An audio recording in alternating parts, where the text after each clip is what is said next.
66 million years ago, the ultimate catastrophe. A massive asteroid slams into the Gulf of Mexico, blasting an enormous crater. The impact wipes out most of the world's known species, including the dinosaurs. The asteroid impact is the only global instant catastrophe we know of. It happened in a day. It caused such environmental disaster to our planet that 75% of all life went extinct. But how did a local event trigger a worldwide cataclysm, killing dinosaurs everywhere? To find out, NOVA is following an extraordinary expedition to drill deep into the asteroid crater. It's a really big effort on the human scale. People are just really excited about the science. Science that will reveal new evidence about one of Earth's most devastating catastrophes. The day the dinosaurs died. Right now on NOVA.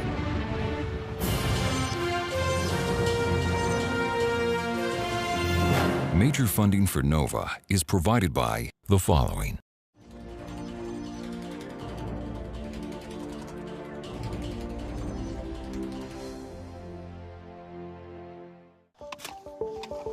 Check it out. Whoa.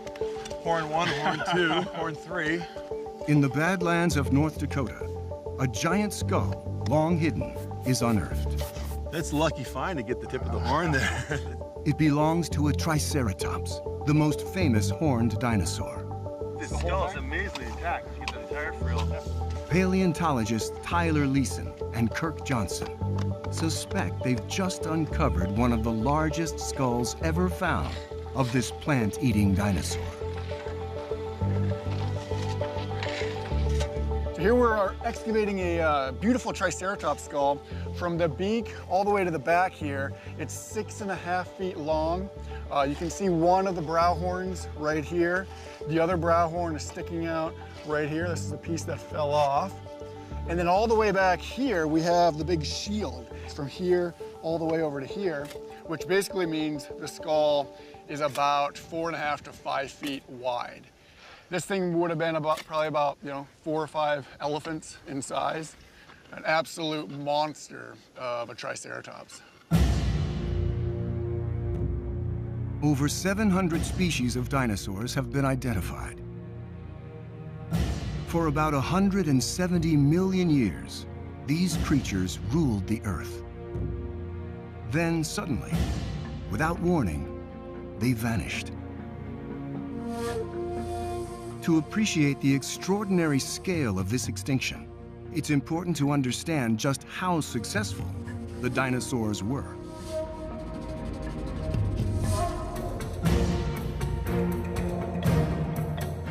Dinosaurs are found in every habitat that we know of, from equatorial deserts to above the Arctic Circle. They were the dominant group of animals in the terrestrial realm all over the world. So let's look over here.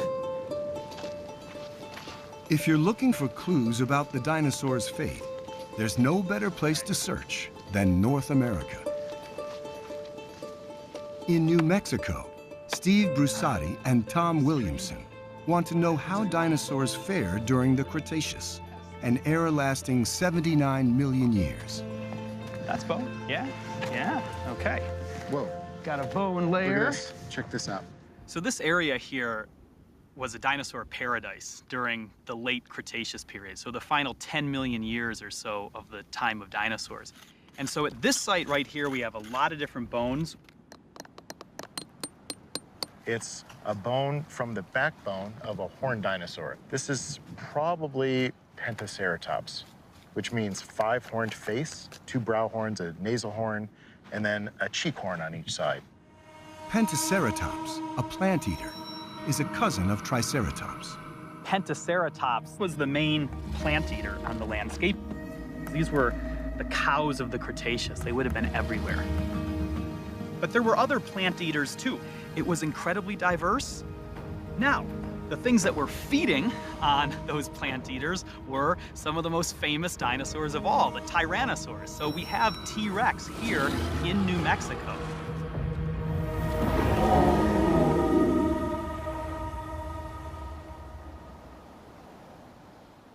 During those 10 million years, this was essentially a jungle. It was dense vegetation, big trees. It's kind of like the Amazon today, maybe not quite that extreme, but the world was so much warmer in the Cretaceous, so this just promoted evolution. You had lots of species evolving, and so that was the world that these dinosaurs were living in.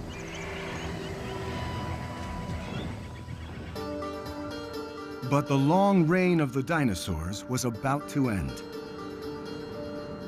Evidence can be found back in the Badlands of North Dakota, where Tyler Leeson and Kirk Johnson have almost finished excavating their skull.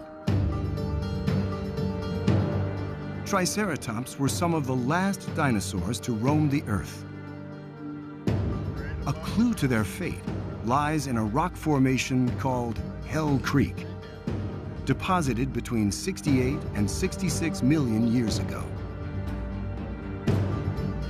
The Hell Creek rock formation preserves Earth's very last dinosaurs. So if you want to understand what killed the dinosaurs, you come to this particular rock unit to figure it out. And there is one layer in particular that marks the bitter end. On a nearby butte, Kirk looks for it. There it is. Right along here. This little thin clay layer doesn't look like much, but it represents the single worst day in Earth history. It's called the KT boundary, and it's been found around the world. So for the past 2 years, my team and I have been searching the rock layers right above and right below the KT boundary.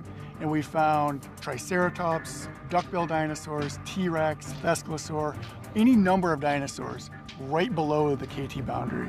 But we have yet to find a single dinosaur fossil above the KT boundary.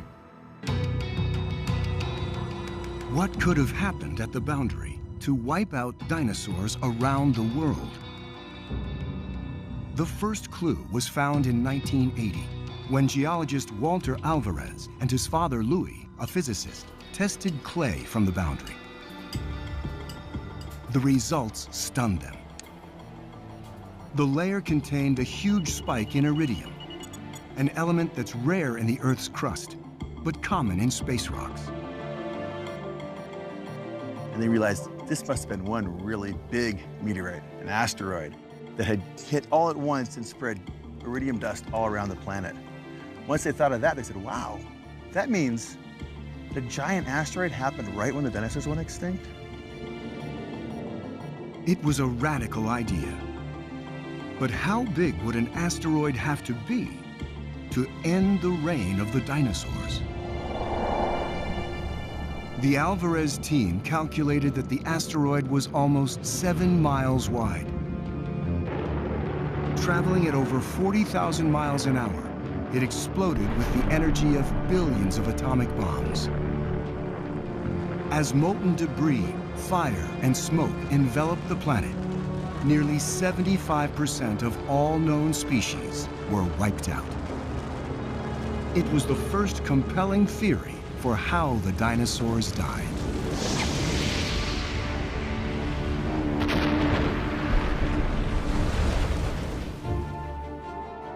Given the force of the impact, where was a crater of the right age, type, and size? At first, nothing seemed to fit. Well, everybody was looking for Alvarez's crater. Somebody had already found it, but no one paid attention to him. Geologist Glenn Penfield had been searching for oil as he flew over the Gulf of Mexico. To find buried deposits, he was measuring changes in the Earth's gravity and magnetic fields, looking for aberrations.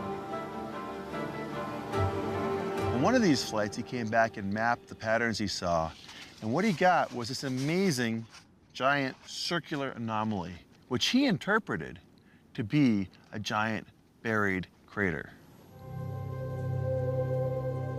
But why are the rocks in the crater so magnetic? It's a question geologist Sonia Tiku has been studying.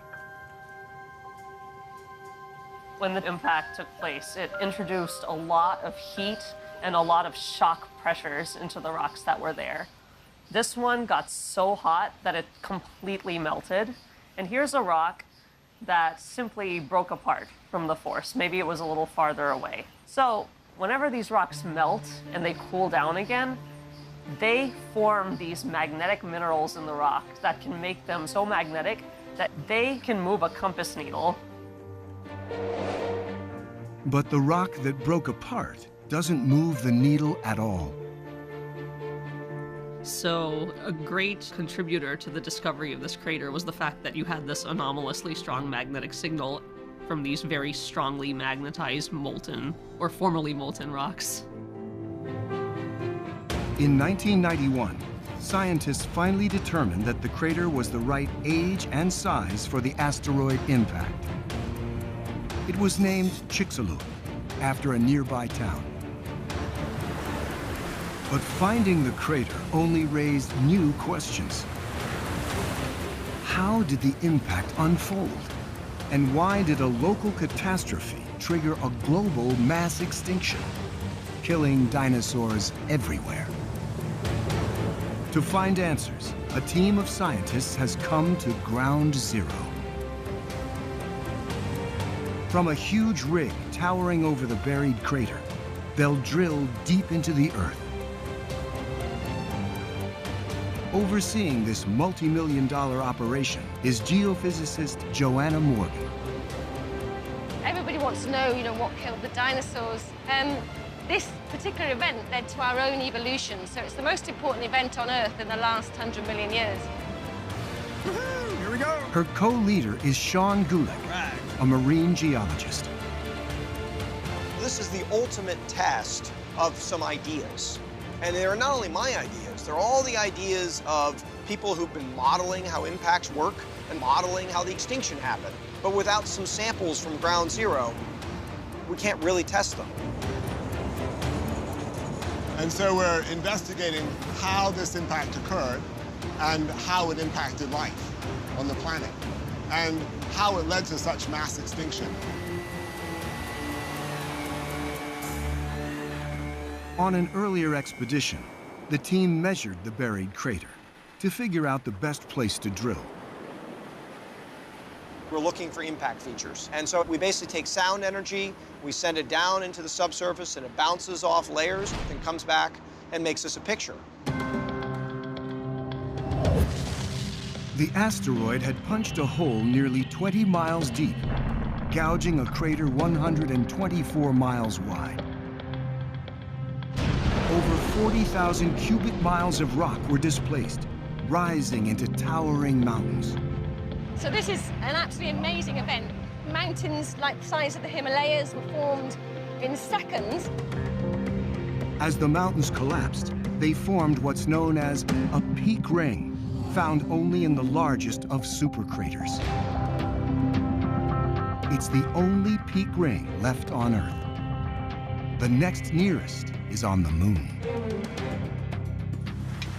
Until now, no one has ever drilled into a peak ring. So scientists don't know if it's made from rocks that came from deep in the Earth or nearer the surface. Finding out how far these rocks traveled is key to understanding just how violent the impact was. We figured that this was the spot. We would have the best record of what happened at ground zero right after the impact.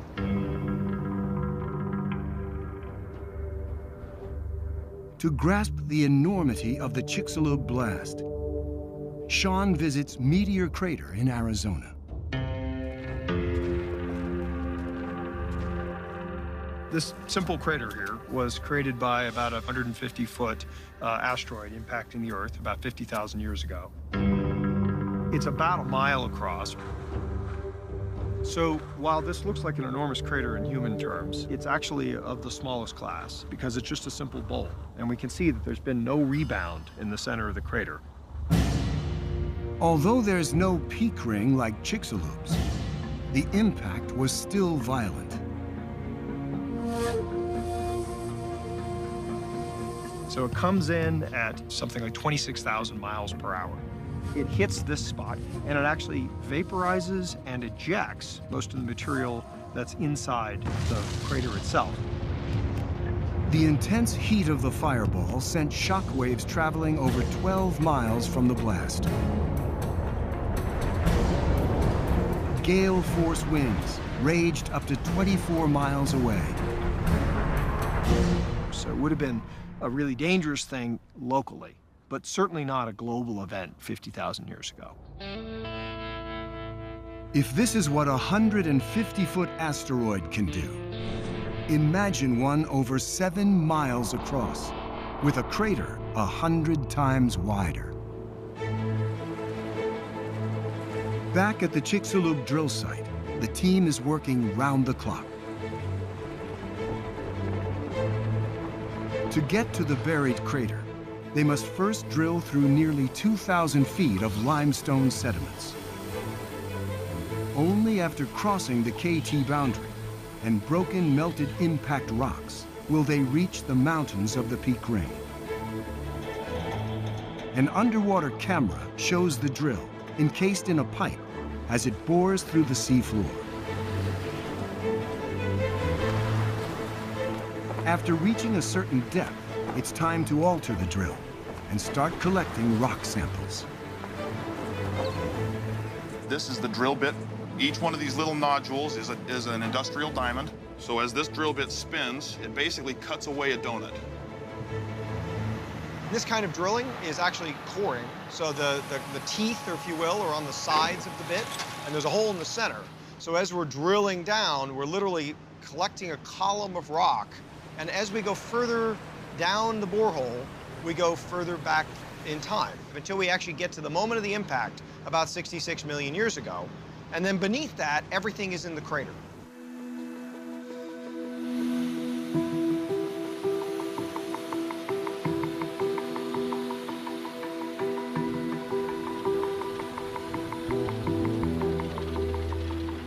The drill extracts cylinders of rock 10 feet at a time.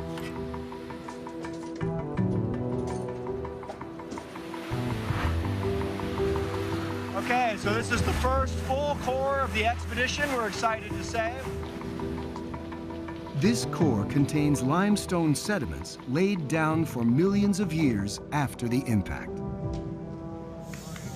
But how old are they? What we're actually looking for is when we are in time. And how you're going to figure that out is by the organisms that lived in the rocks at the time, so the fossils. To find these fossils, pieces of rock are ground up and analyzed. So I'm looking at it in a microscope here. This is about 1,000 times magnification. And let's see what I see. Paleobiologist Tim Braylau spots a species from the base of the ancient ocean's food chain called Discoaster. Because it appeared at a precise point in time and then quickly evolved into a new species, Tim can estimate the rock's age. And they're telling us that this sample is probably about 54 million years old. With each core, the scientists get closer to the moment of impact, when the peak ring was formed. But there's one thing they aren't likely to find: remnants of the asteroid itself. And the reason is most of the asteroid is vaporized, and it rises up in an expanding vapor plume, and all that material gets ejected all around the globe.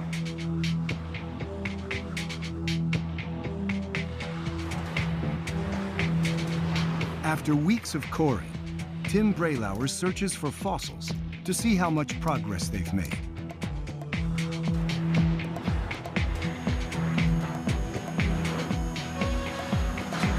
Let me look at this in the microscope.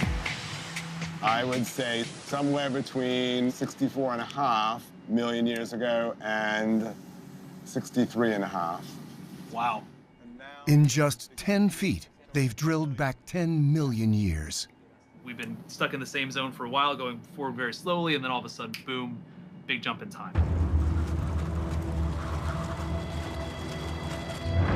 This huge chronological leap means they will soon reach the KT boundary. On deck, everyone is on high alert. Sure enough, the next core has light layers and bands of dark ash. Oh my God, well, this is Cretaceous. Tim spots a fossil from the time of the dinosaurs. Oh my God. This one lived right up to the boundary. Next, they hit huge deposits of sandy sediments. Just an ever-increasing pile of sand. And the fact it's completely structureless, just like you dumped it in place with the coarsest stuff on the bottom and the finer stuff at the top. I think the only process on Earth that can do that is a tsunami. Tsunamis are giant ocean waves created by a violent disturbance. When the energy of the impact punched a hole in the Earth, it pushed away vast amounts of rock and water, and tsunami waves rushed back to fill the void. And the fact it's already like 12 meters thick probably already makes it one of the largest, maybe the largest tsunami deposit ever discovered. And if it keeps getting thicker as we go, it will absolutely, unquestionably, be the largest tsunami deposit ever discovered. Wow, that's so different. After the tsunami deposits, they find rocks melted and shattered by the impact. I think this starts getting more chaotic as we go down. At last, they're at the top of the crater. Yeah, that has to be. Beneath them lie the rocks in the peak ring, created in the first moments of impact. Then, out of nowhere, a roadblock. I just got woken up because there's a problem with the drilling. So we're going to be down for a few hours. But in the meantime, I've heard that the core that did come up at this moment when we hit something different is pretty exciting. As Sean examines the core, he sees signs of the peak ring. Look at the color of the matrix. It goes from green to red. It contains granite, a rock formed miles below the Earth's surface as magma cools. We are now fully into impact rocks directly because it's granite, and so you can see these spotted leopard-looking big chunks. And some appear melted. That looks like melt. That does look like melt, doesn't it? That looks like a giant cluster of melt. It's not easy to melt granite, but the pressure of an asteroid impact could do it. So, in effect, these were formed, the days that the dinos died. More granite is recovered from the peak ring, but it's different. It's brittle, with crystals that are deformed or shocked. And this granite looks nothing like any granite you've ever seen anywhere else around the world. So this impact has done something incredibly dramatic to these rocks. But how did granite, buried deep in the Earth, rise for miles to form the mountains in the peak ring? It's a question that will be studied in the next phase of the project. After 8 weeks at sea, over 300 cores have been collected. It's time to wrap up the expedition and return to the lab. I don't think it could have gone much better. We have very good core recovery, so we're pretty happy. I'll not forget this place quickly.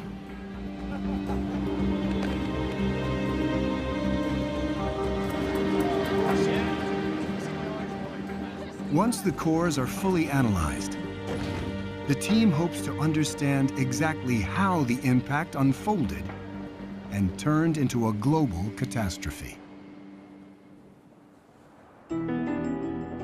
One of the biggest mysteries is why the Chicxulub blast wiped out dinosaurs around the world, especially in places like Patagonia, Chile, nearly 5,000 miles from the impact. At a site so remote, the only way to reach it is on horseback.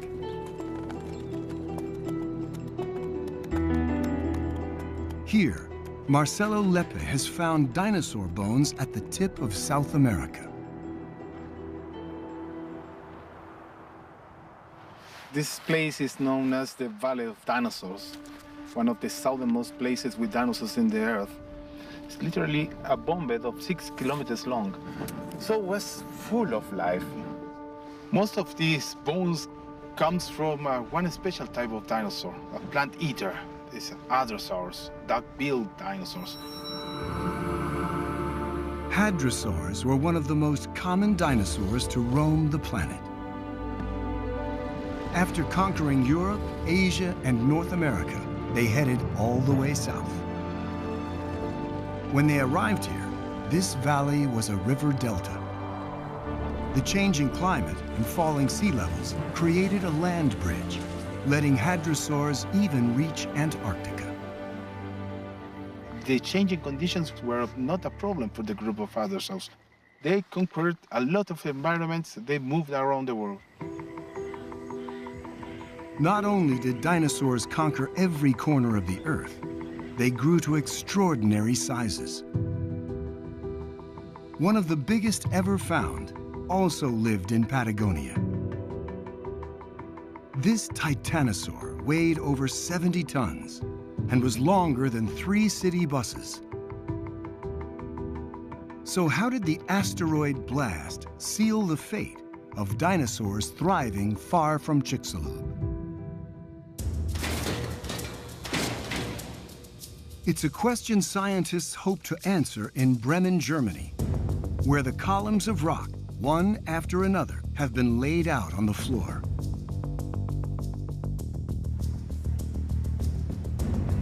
Unraveling the secrets of the impact and its aftermath is a colossal task. Nearly half a mile of rock must be split, tested, and photographed. As the cores are studied in chronological order, the story of the catastrophe becomes clearer. This core, from above the crater, is what the seabed normally looks like. Layers of similar-looking rock laid down very slowly. These 10 feet of limestone took about 10 million years to accumulate. But after the asteroid struck, geology moved at hyperspeed. The next 2,000 feet of rock were deposited in a single day as the asteroid blasted deep into the Earth's crust, leaving a chaotic jumble of rock. So what we have here are granites, like you would have in your countertop in your kitchen. Only these granites are from the Chicxulub impact crater, and they have really been through the ringer. They're distressed granites. So what caused the granite to rise upward for miles to form the peak ring? So I have an example of what normal granite would look like. You can see how hard it is, and that you could slab this and make a countertop out of it. It's remarkably solid stuff. But this, on the other hand, is changed completely by the pressure waves moving through it, by the shock of the impact. It's super light, and it's actually breakable because it's been so distressed, so damaged. This shocked granite acted like a liquid. It flowed upward like the darkened, melted rock above it to create the peak ring. And so the asteroid hits and it opens up a big hole, and like everything acting like a liquid, it then splashes up and collapses outwards, and the ring of mountains is then made from rocks taken very deep and brought to the surface. Finally, after millions of years, the first violent minutes of impact, and the peak ring's formation is exposed. The core above, full of shattered rocks, tells the story of the tsunami that followed. This one is so unique. It's one that has mixed things that would never normally be anywhere near each other. Just pretty amazing. So if you look at the pieces of rocks, you see both ones with angles, corners on them, and ones that are quite rounded. Now, something that's rounded has seen water. As the impact shattered the Earth's crust and pushed away the ocean, tsunami waves rushing back in knocked off the corners of rocks and mixed them up. We have a big hole made, the ocean has been pushed away, the ocean's got to come back. And it's so hot that it probably turns right back to steam, and we have this mixture of some rounded stuff and lots of broken stuff together to create this interesting looking rock made by an impact. But what did all this mean for the dinosaurs? To find out, the scientists must figure out the exact size of the blast. And for that, they'll look at the most powerful explosions we humans have made.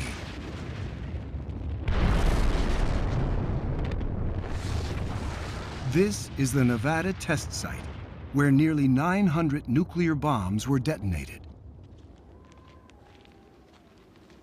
To understand the effects of a nuclear blast, the military built a village here named Doomtown. Yeah, I can see the direction from which the blast came. Mark Boslow and David Dearborn studied these explosions.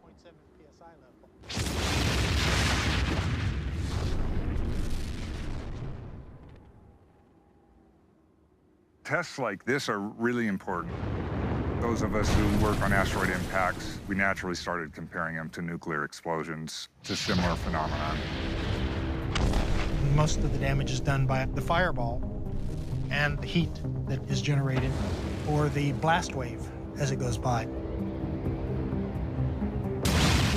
The intensity of a nuclear explosion can be measured by the way it deforms a common crystal found in the Earth, creating something called shocked quartz.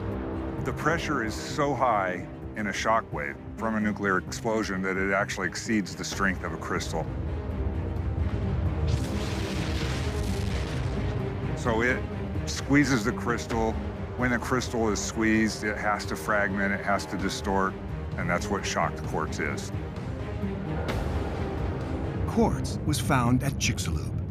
So how much did the asteroid blast shock it? Back in Germany, Joanna Morgan is trying to find out. So this is a microscope image of a piece of shock quartz that we recently drilled from the Chicxulub impact crater. There's lots of lines here. Essentially, the more lines we have on the screen, different directions, the more shocked this rock has been. Since it's known how much pressure it takes to shock quartz, Joanna can figure out the energy released by the impact.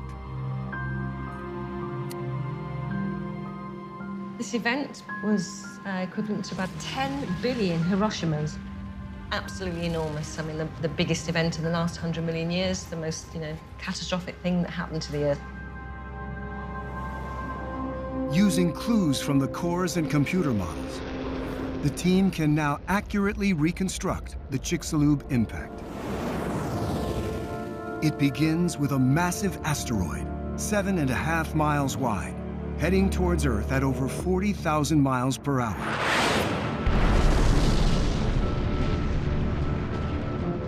Upon impact, it punches a hole nearly 20 miles deep in the Earth, shocking and melting granite. The rocks flow like liquid, rising over 18 miles before falling to form the mountains of the peak ring. Heat from the fireball reaches 10,000 degrees Fahrenheit.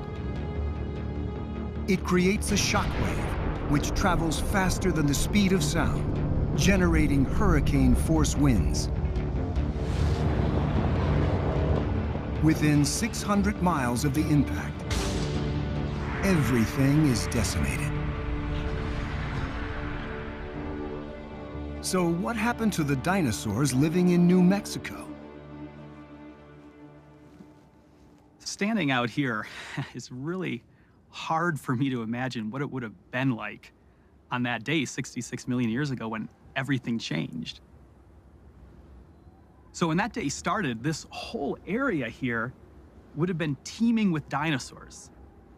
And then, about 1,200 miles in this direction to the southeast, the asteroid hit. And very quickly, the dinosaurs would have realized that something was wrong, because there would have been an enormous red glowing cloud that would have filled up much of the sky here.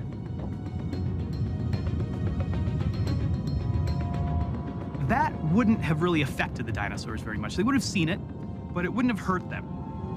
Now, their cousins down in Texas, about 1,000 kilometers closer to the impact site, they were toast. They were incinerated. They were vaporized. Around the world, most dinosaurs were still alive, but the clock was ticking. A deadly, unstoppable chain reaction had been set in motion.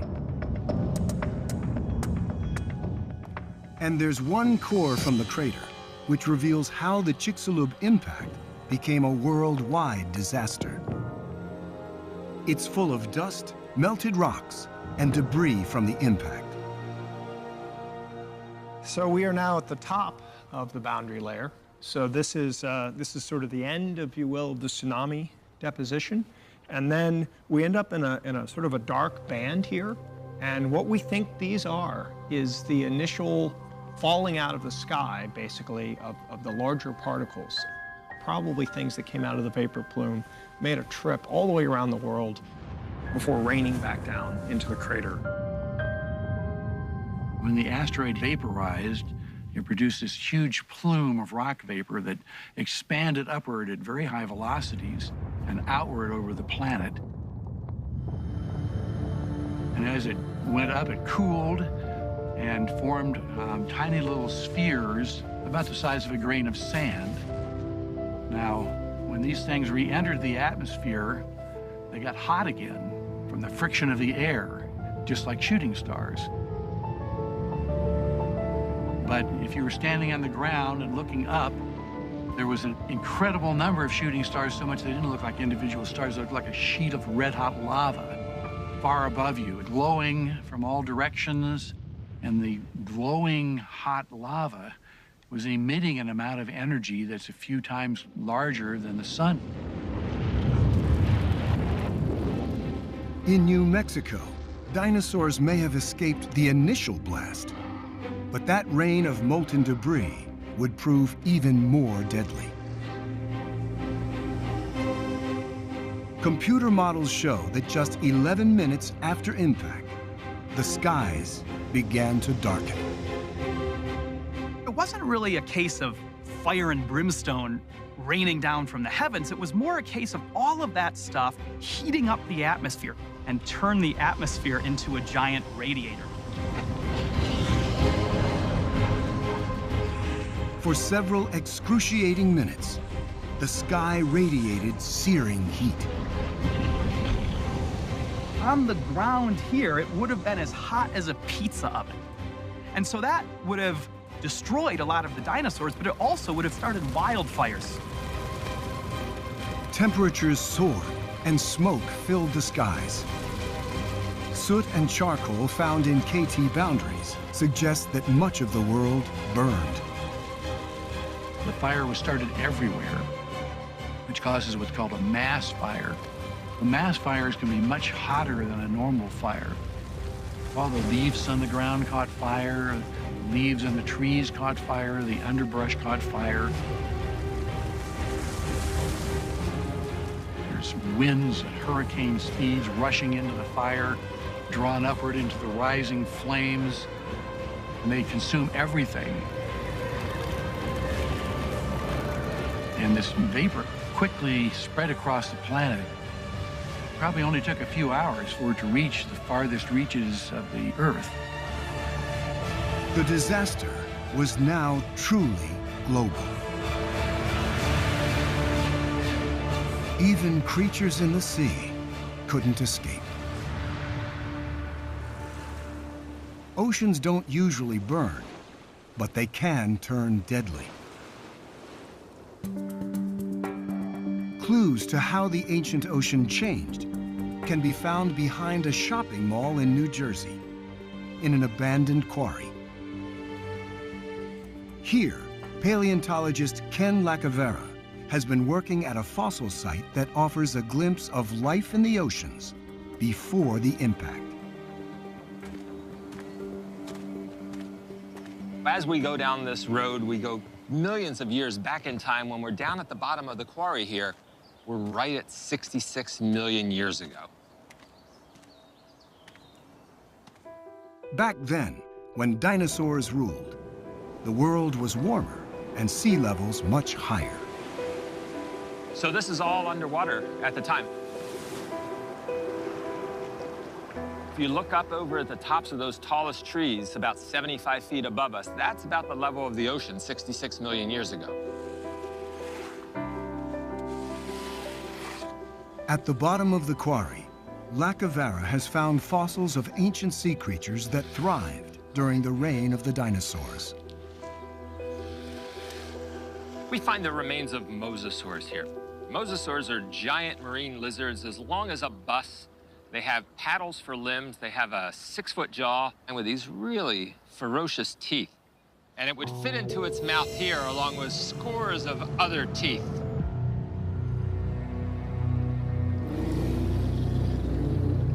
This thing is a sea monster.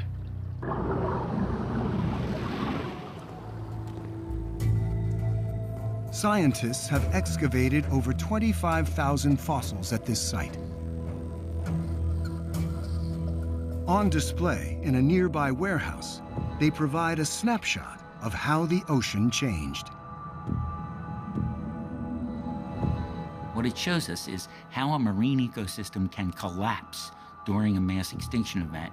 And you see the last mosasaurs die out, and they're replaced by crocodiles and sea turtles, because the smaller predators take over once the big apex predator, the mosasaur, dies off. And on the sea bottom, the food chain is collapsed, and what you have is a dwarfing of organisms that are starving. Fires had devastated the land, but what caused the ocean ecosystem to collapse?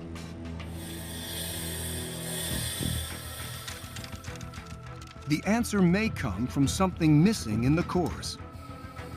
A mineral known to be abundant in Yucatan rocks, gypsum.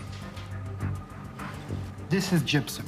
This was part of Yucatan at the time of impact.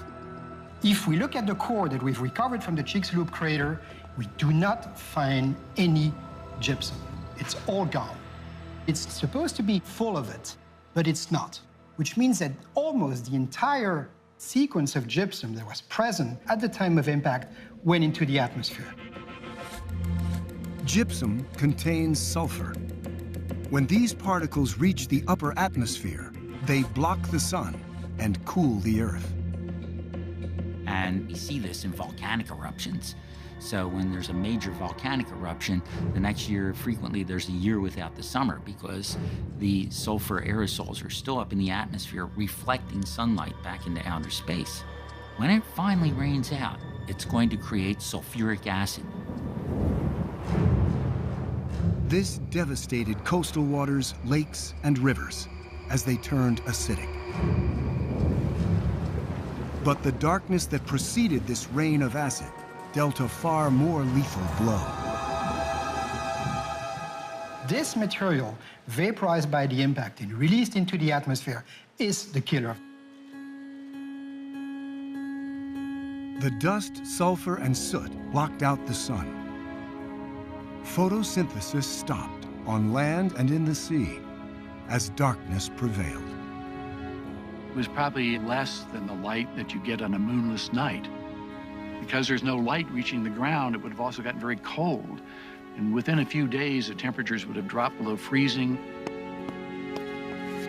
To find out what happened to plants, Kirk Johnson searches for ancient fossilized leaves in the Dakota Badlands. We find leaves both above and below the KT boundary, but they're different leaves. About 60% of the species of Cretaceous plants disappear at the KT boundary. So there was not only a dinosaur extinction, but there was a major plant extinction as well. The world turns gray. With little to eat, dinosaurs, mosasaurs, and nearly 75% of known species go extinct. What the asteroid set in motion, rapid global climate change, ends. The age of dinosaurs is finally over.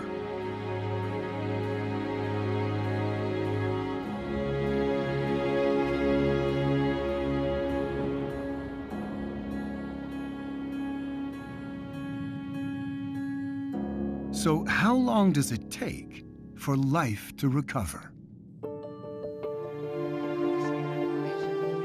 To find out, Sonia Tiku is studying something that at first seems to have little to do with life at all. The magnetism of rocks from the crater. The Earth is essentially a big bar magnet. It has a north magnetic pole and a south magnetic pole. And whenever rocks form, they actually record the direction of the magnetic field at the location that they formed at. So that magnetism is preserved in rocks as a direction. That direction changes every few 100,000 years when the north and south magnetic poles mysteriously flip. After the asteroid blast, as the crater's melted rocks cooled and hardened, they recorded the Earth's magnetic polarity at the time of impact. And that direction shows up throughout the crater. However, there are a few exceptions where in some of the rocks that have melted, there are directions present that are the exact opposite of what the Earth's magnetic field was at the time of the impact. It was a puzzling discovery. The impact was over. So why were these rocks remagnetized when the Earth's magnetic poles flipped some 300,000 years later? There's only one thing that can last for 300,000 years after an impact to remagnetize these rocks, and that is chemical reactions. Reactions caused as scalding water formed new minerals in cracked rocks, like the red crystals found in this core. So the chemical reactions that are required to create new magnetic minerals have to take place at temperatures that are at least 200 degrees Fahrenheit. That's pretty hot. And it means that for 300,000 years, much of the buried crater was a smoldering dead zone. Only heat-loving microbes could survive. But above the crater, sediments accumulating on the sea floor tell a different story. Fossils collected by the expedition show that tiny plankton returned within 30,000 years of the impact. And one of the first species that we observed was Bratosphera. And this species is really cool because while everyone else is cleared out and can't live in these horrible post-impact stressful environments, Bratosphera is like, it's the end of the world as we know it, and I feel just fine. Whatever survived was now set to inherit an Earth once ruled by the dinosaurs. But is that really the end of the story? Could some of the dinosaurs' descendants still be among us? Whenever you look at a big extinction event, it's not important to look at what went extinct. It's important to look at what survived. Scientists now believe that modern birds are living dinosaurs. Specifically, an avian group that evolved from two-legged dinosaurs called theropods. Avian dinosaurs go through the boundary. They're the ancestors of the diversity of living birds that we have today, which is at least 15,000 to 18,000 species. So I think you can make a pretty good argument that we're still living in the age of dinosaurs.